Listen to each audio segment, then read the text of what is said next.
team's excited about, going back to Charlotte and playing in Bank of America Stadium, representing the Coastal Division and trying to win an ACC championship. Larry, you mentioned yesterday on the teleconference that the success this season was kind of an indication that your plan was working. Can you elaborate more on kind of what your plan was when you arrived here? Well, I mean, that'd take us, hours to talk about. I mean, you're talking about having a plan in every phase of the program, from academics to nutrition to strength and conditioning to the people that clean the building to, everything. I mean, you're talking about an overall plan and a mindset for everybody. But, really it was establishing a vision of where we wanted to go and then putting the plan into place to do that, and it's making sure that we have great people on our staff, not only, football-wise, but the support staff and everything that understand the vision and understand that it's all about the kids and that everything that we do is doing it in a first-class manner for these players and putting them in a position where they can be successful. Have you had to make significant changes to that plan along the line? Oh, yeah, no doubt, because it never just works like this. I mean, there's always setbacks and always things that you have to overcome, and probably more than I expected, So it was, but you still knew what the vision was, and maybe we had to change the way we were doing some things along the way, but, everybody understood what we were doing and where we were going. For the guys that have been on this team, Marquise and Landon, for example, they've gone through coaching change, scheme change, NCAA investigation. It's been a lot of things that a lot of guys on this team have been through. So what does that mean to you to see, for those guys, the journey of where they started to where they are now? Yeah, it's pretty special. I mean, there's 5 of them, right, that were fifth-year seniors, and then the other seniors. I mean, for those guys to have,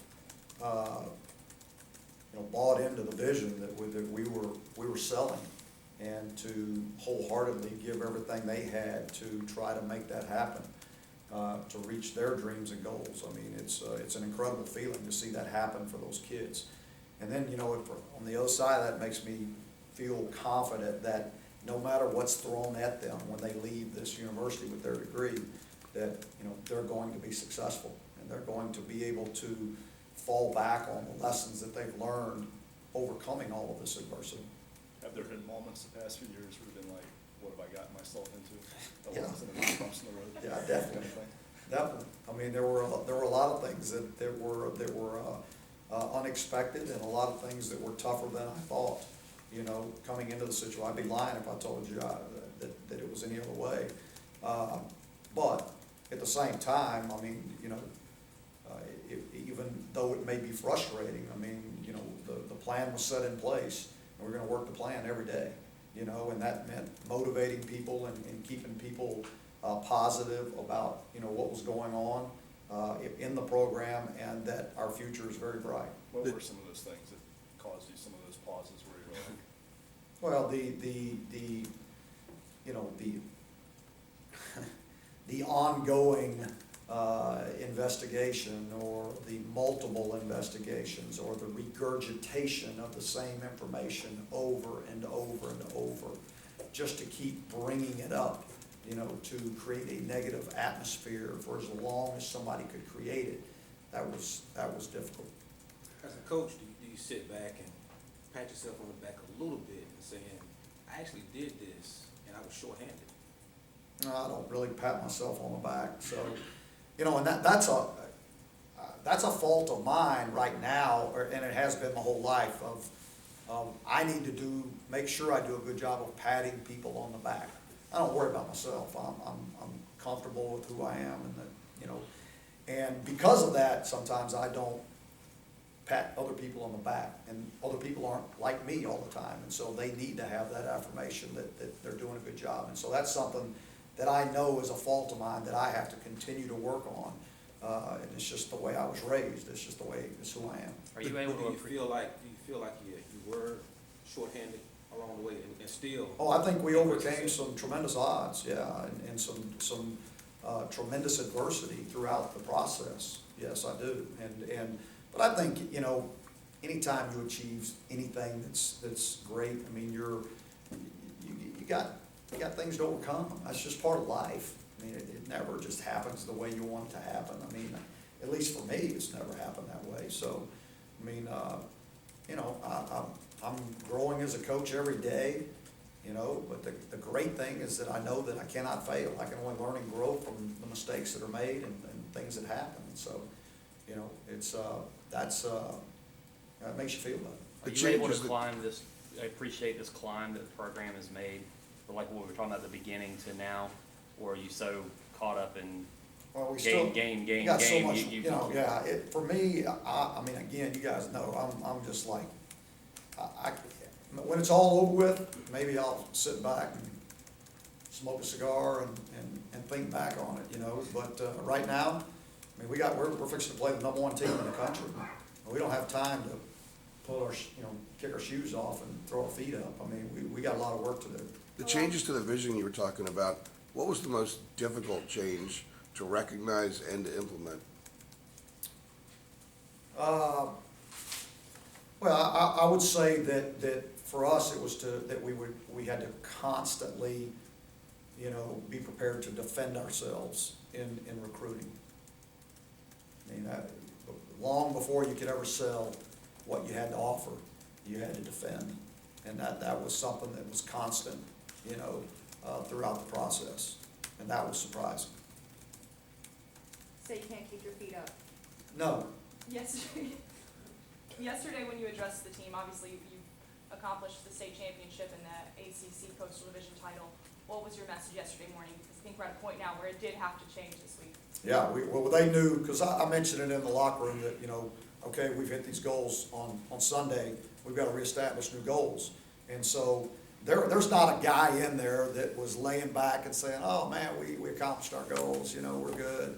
No, it was like, we got work to do, you know, and that's why, you know, in establishing the new goals, I'm confident in these guys, because I know how they're going to come to work tomorrow, I know how they're going to come to work on Wednesday, I know how they're going to come to work on Thursday.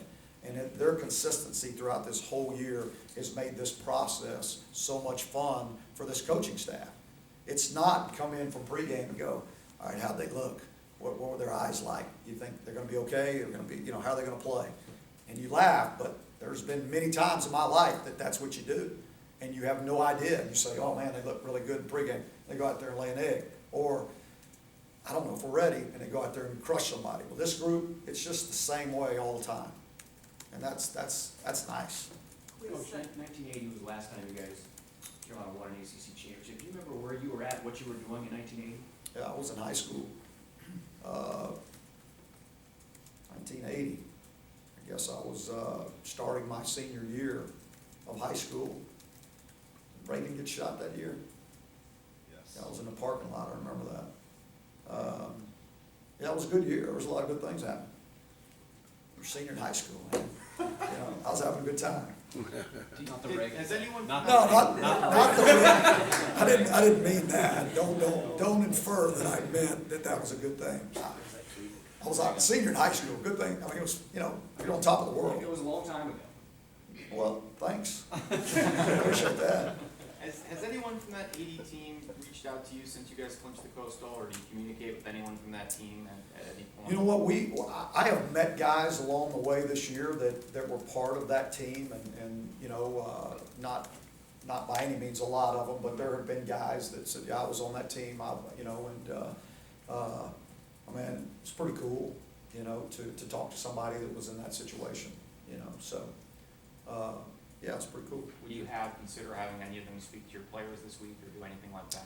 I've never turned down the opportunity for any of our former players to come and talk to our guys. I mean, you know, the last one to do that this year was Quincy Monk, and before the Wake Forest game, and he had some great things to say, and it was really good for our football team. You talked about Matt Brown, that you conferred with him when you were taking this job about the potential here.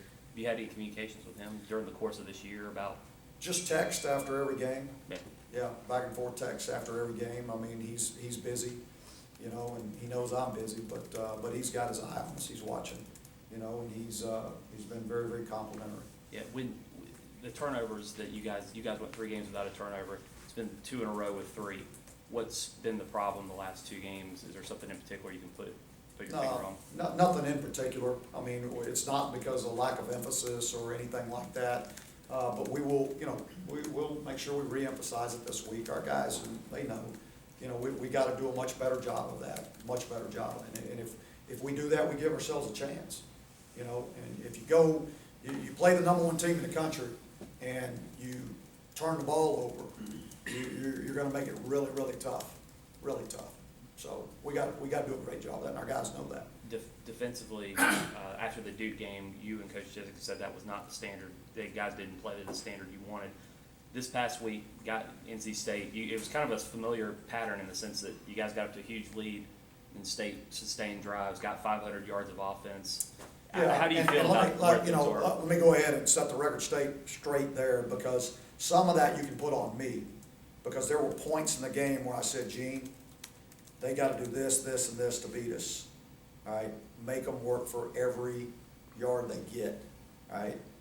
Don't give them anything big, you know, so that ties his hands a little bit. That's less blitzing, let's put us in man coverage fewer times, so that if something does bad happen, you know, because they had to score 3 times. And with where we were in the game, you know, I felt comfortable that if we didn't turn the ball over, you know, we would be okay. And so it was more about winning the football game than worrying about what our stats were on defense or what our stats were on offense too. So I guess how do you feel then about the way your defense is playing here the final month, and now The drive that went 97 yards, that's not our standard, no. You know, but after that, a lot of that stuff's on me. You know, so I think that they have done a better job since that Duke game of, when we get in that situation, playing better. But, you know, that's something that you still gotta work on when you're up like that. Human nature is to, you know, to not be as intense and not be as focused, and we've gotta do that. We've gotta do a better job of that. Is there anything comparable to what you've faced this year to the offense you're about to face now? This is the best offense we have faced this year, no doubt about it.